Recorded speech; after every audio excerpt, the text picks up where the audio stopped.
Wonder Woman issue 1, George Perez, with Greg Potter assisting writing, but George Perez is of course also in the art. Uh, I so believe Perez plotted and Greg Potter did the script itself. okay, but he also did the art. So Yeah, so very much the Perez being at the forefront of the thing. And I've never read any of this run. I don't know if you had. No. no, No? it's one of those that's always been, on the list to get to at some point. Yeah, yeah.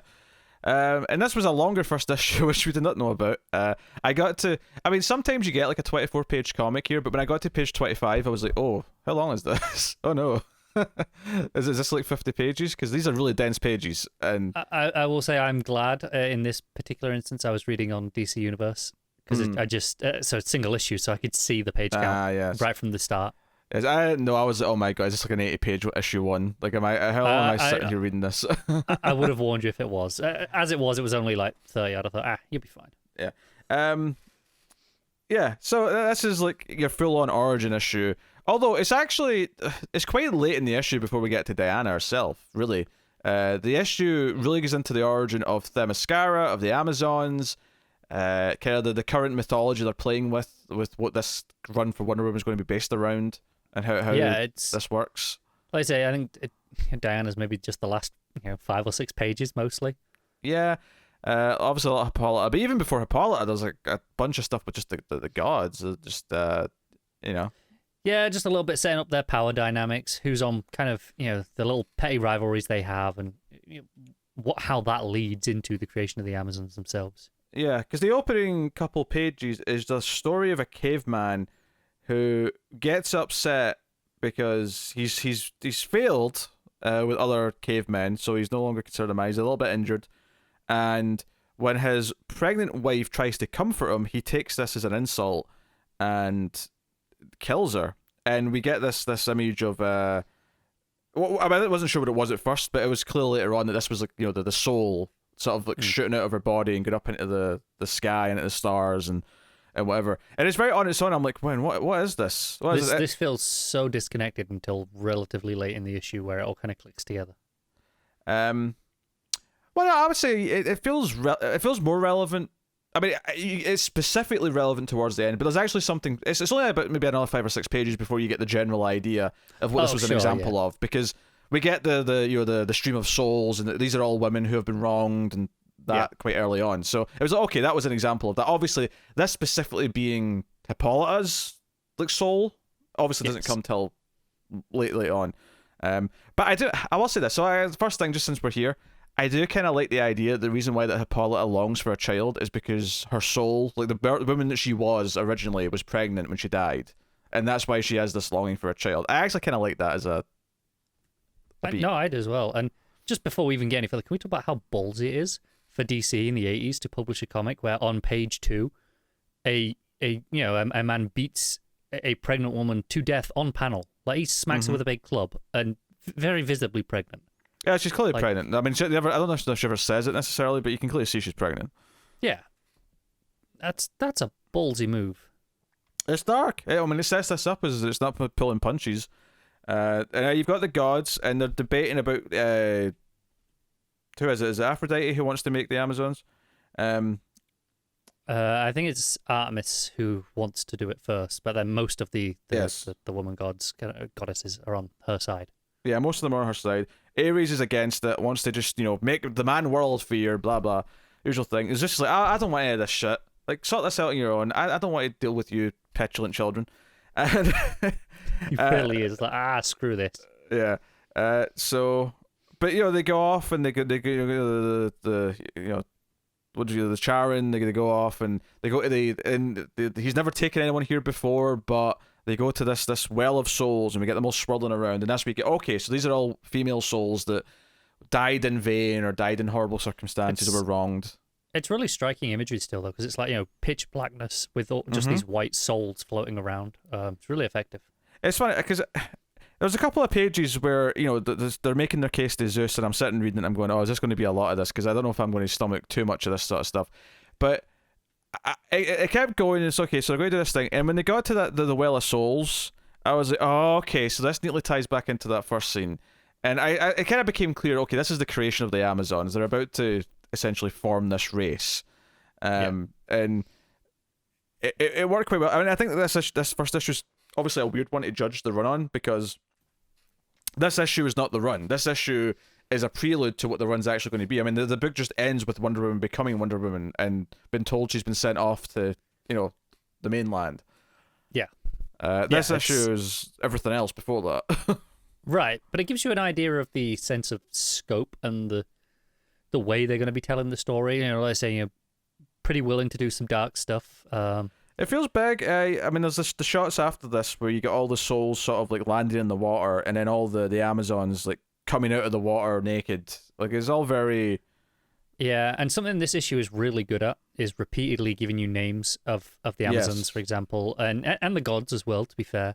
Just really making it clear, no, these are going to be characters that you're going to want to know, and these are going to be recurring names, and it's really good at kind of reinforcing that. Yeah, honestly, the only issue is there's a lot of them, so I don't know if they're all going to stick for me right away. But I mean, luckily, I know a lot of them from other runs anyway. But right, but how many times do we complain about comics where they'll throw in a name once, or maybe sometimes not at all until right near the end of an issue, and there's a character been there the whole time, and it's really frustrating. Yeah, because there's sort of three Amazons you kind of need. Obviously, Hippolyta is one of them, although it's spelled a little bit differently, because I was like, is it meant to be pronounced differently here? Yeah, I don't know. It's like Hippolyte, because it's just E at the end, rather than A. But I'm gonna just carry on. Yeah, I'm going to call her what I call her, but yeah, just to acknowledge.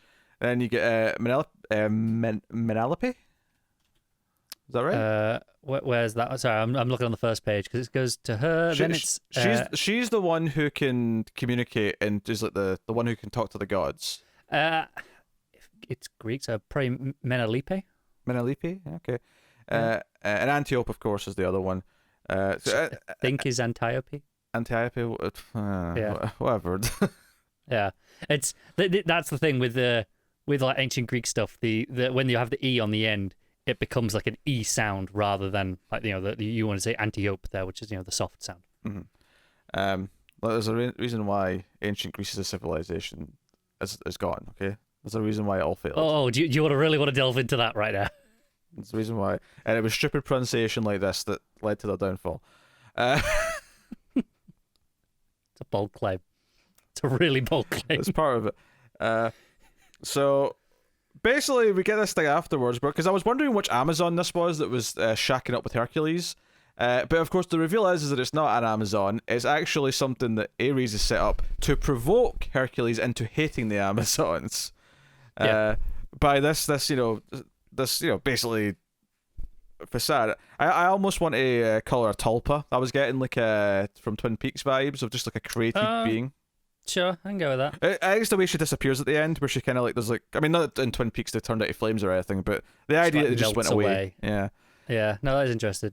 And for the record, they do use the Greek name, Heracles, rather than the Romanized Hercules, which is a small thing, but it's just consistent with being accurate to the period they're playing with. Yeah, I'm going to be honest, I never even noticed that was spelled differently. I just read Hercules and went about my business.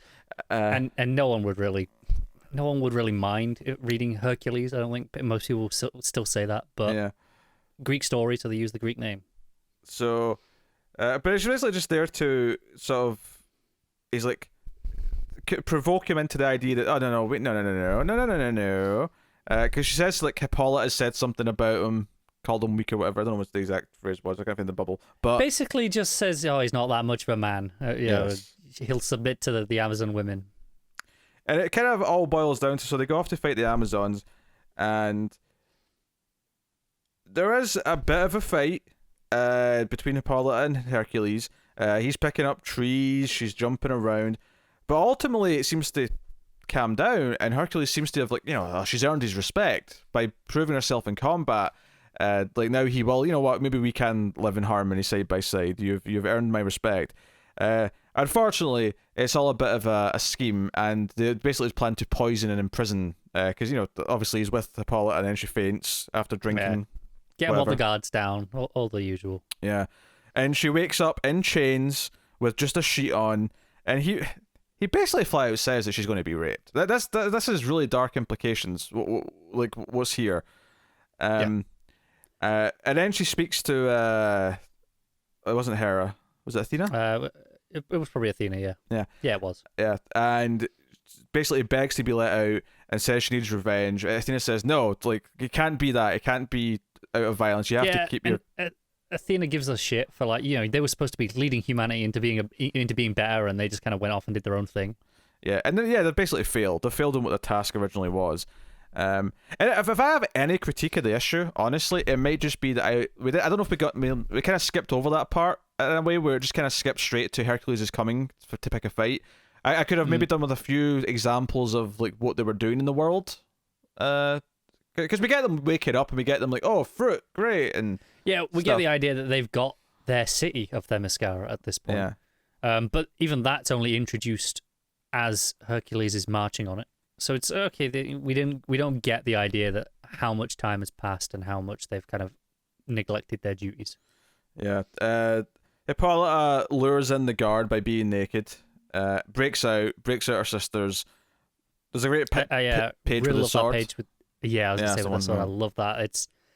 It's super interesting because you've got all the panels still behind it, and that's just superimposed on top. It really grabs your attention, especially the bottom half of the page where you can still see the panel happening behind it for the most part, even though it's like very obscured by like the hand at that point. I think it is the wrist. Yeah, and the chain that's kind of like dangling from her shackles as well. That's been broken off. So obviously they fight back and they kind of, rescue themselves. But the gods then say, okay, look, kind of a punishment, but also as like a way to redeem yourselves. You've got a new task. You're going to be given an island, and it's above like something you have to. You're going to be jailers essentially, and you're going to have to, protect it forever. You're going to be immortal, and it's going to be shielded from the world. But no mortal man must never trespass on its grounds. Is the exact word. Poseidon appears briefly to open up the sea for them. Yeah, let them get across. So that's neat. And they build what we think of as Themyscira. It talks about them actually building all these like statues and buildings, and then it leads into, and again, there's a big time jump here where it kind of implies it's been like, is it 3,000 years? It implies past something like that.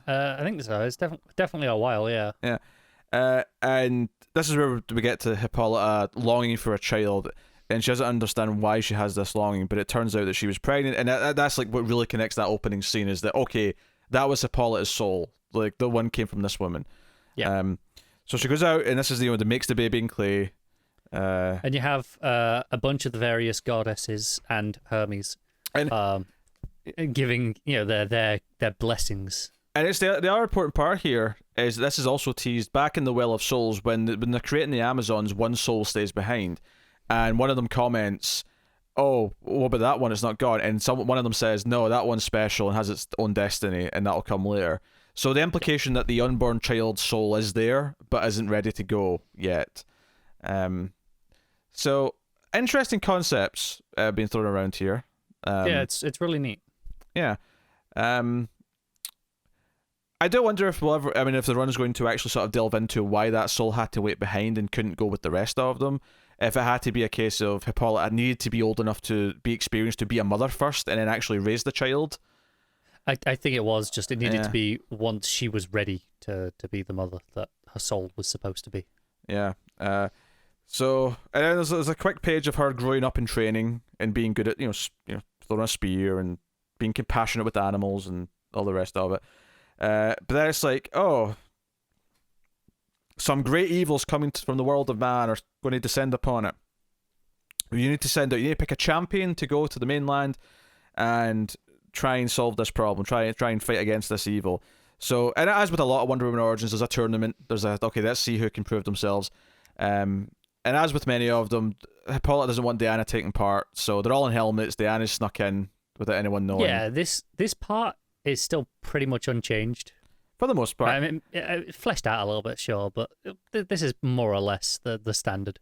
Yeah, I mean, obviously the big thing that's not here is the idea of Steve Trevor crashing on the island. That's the big obvious thing that's not even remotely here. Yeah. So, But the idea of the tournament and her kind of winning her way to go.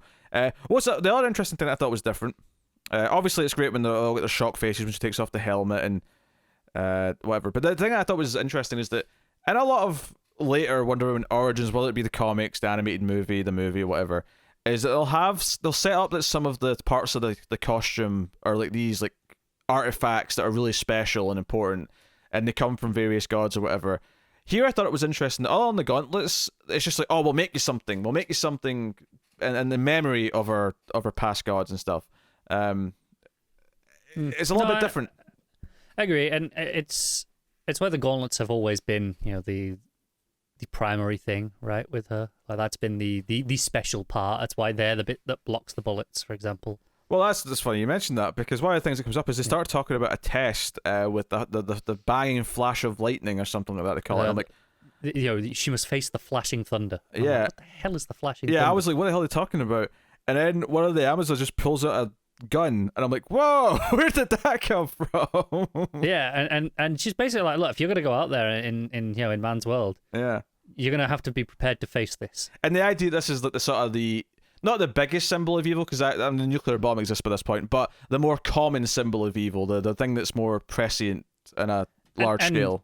Let's say, more importantly, the thing that she will actually encounter on a regular basis if someone tries to stop her. So yeah, she shoots Diana, and Diana blocks the bullets, and it's this big moment. I love these panels of her face, like just in complete shock that she didn't realize she could do this. Yeah. And part of it's just the reaction to the gunshot itself. It's the first time she's seen or heard anything like it. And obviously the implications here that she was always destined to be the one to go, and that's why she came as the daughter when she did. And I think maybe there's a general idea here. Maybe they'll delve into this in the run, but it had to be Diana, because she's the one who was a new life, who had never had a chance before. Whereas all these Amazons who were technically reincarnated from other people, there's a fundamental difference there, in that Diana had to learn from scratch. She had more of an ability to. I guess this is maybe boiling down to too much of a simplistic term, but she wasn't scorned already. She has the fresh, she has the ability to be more welcoming, I guess, and more understanding. No, I get it. Everyone else who was there was a woman scorned. That was the whole idea. It was women who were wronged, whereas she was the exception to that, which does set her apart fundamentally from all the other Amazons. On a level down to the soul, rather than just the nature of her upbringing being different. Her creation being different, but just on a pure level, she's completely different. Yeah. She doesn't have the vendetta, perhaps, that they all naturally have on some level towards the rest of the human world. But the book ends with, after that, it's the same page as the gunshot blocking, but you see at the bottom, all the Amazons looking up to, the site they're looking at, and then the final page is her standing on a pedestal, holding up her gauntlets, and in her full costume. This is the only time you see her in the first issue, in her full costume, not counting the cover, obviously. And that's the end of the issue. It's a really good first issue. I mean, honestly, like I say, a little bit more of not that I want it to be longer per se, but a little bit more of the concept of what the Amazons were actually doing before the downfall on Earth would have been nice. And it is a very dense read. There's a lot of text. There's a lot going on. It is, but it is compelling. It is. No, it is good. It's good, but a long read. It's definitely one of these cases where it's an older comic, and it feels like an older comic. But I'll say it right. I really liked it though. Oh yeah, it was better than every single issue of that as a relevant. I'll say that right now. I don't know if I'm willing to die on that hill, because I love so many issues of that run in particular. Yeah, and because this dealt with the origin, it felt like it was introducing me to a lot of these godly concepts, even though it didn't go into them super well yet. It was giving me enough in a sort of digestible. It was funny because I was reading this, the first few pages after the caveman stuff, there's all the gods. There's maybe 4 or 5 pages of it, and I didn't know how much further it was going to go with it at that point. I was still maybe on page 3 of all the god stuff. And I was like, oh god, if we swapped one run for another, that Pete's just going to despise. No, this was very. Although I'm excited to actually see what it's like with her functioning issue to issue now as the main character, because she's not the main character in this first issue. This is very much a prologue issue, in every sense of the word. It's important, but quite a ballsy move to publish that. This is your big Wonder Woman issue 1, obviously. This is the big spectacle, and it's not really a Wonder Woman issue. Again, there's a lot of brave decisions with this comic. I think that even now, like, I don't think that they would publish in this style. Well, no, they approach. would, but they would call it like Wonder Woman like Rebirth, and then you get issue 1 afterwards. This would just be given a different title. And I mean, I possibly, will dispute that it's not really a Wonder Woman issue, because I get what you mean by that, because she's not the main character of this. However, if you think of a movie, forget the actual movie, I just mean any movie adaptation of Wonder Woman that's doing her origin, this would be the first, prologue and like 20 minutes of the movie, so it would be part of the story equally. Absolutely, it is part of the Wonder Woman story. That is undeniable. But this particular issue isn't a Wonder Woman story. It is just it's a story of the Amazons, really, and that happens. And Wonder Woman happens to be part of that at the end. Aye, but that's fine. That's just normal storytelling. Not every issue of Batman has to focus primarily on Batman. Same with Superman, same with whoever. I agree, and I like that, but I think it's a ballsy move to have it being issue 1 to not focus on them. Yeah, I think it's just one of these cases where it just makes sense. It's the start of the story. You explain all this backstory stuff. I mean, they could have done a flashback issue after an arc if they wanted to just get hit the ground running, and a lot of comics will do that. And it's a way, it's tried and true method of doing it, but sometimes just going in order and giving a nice big origin issue is how you do it. And the actual origin part of Wonder Woman herself is quite quick towards the end. It spends a lot of time building this mythology, which I assume is going to be important. I mean, certainly Ares is going to play a huge factor in this run, I have no doubt, with Diana as we go forward. Yeah. Maybe not right away, but it's definitely coming up. So I'm assuming we'll get to the Steve Trevor stuff fairly soon as well. I'll be interested to see what they do with it, because obviously it's going to be slightly different by its nature. Oh, yeah, I mean, I expect that it'll be the first person maybe not the first person she meets, but the first person she truly befriends and connects with. I mean, it could be, I suppose. I mean, it's not impossible. But no. And I don't know. Maybe they still do the crashing on the island before she leaves. I don't know. It's possible. Yeah, maybe. I don't know. I wouldn't think so, just based on this issue. But I mean, for all I know, issue 2 could just start with the crash. Oh, okay. Right. I agree. I don't think it is, but I'm not 100% certain. It's more just that line being, no mortal man, shall, enter the island, whatever the exact words were. That made me feel like, okay, that's still going to be part of this run. Oh, for sure. It's there. It's just a matter of, do they do it with Steve straight away, or is it something that comes a little bit later? Does she have to bring someone back with her at some point? Yeah. For some, fairly noble reason, but they're all pissed at her for it and so on. Yeah. No, good issue 1. Bit dense, but very good. So it is real good. And the art is very good, in fact. Yeah. The pacing is pretty spectacular. A lot of really great facial expressions.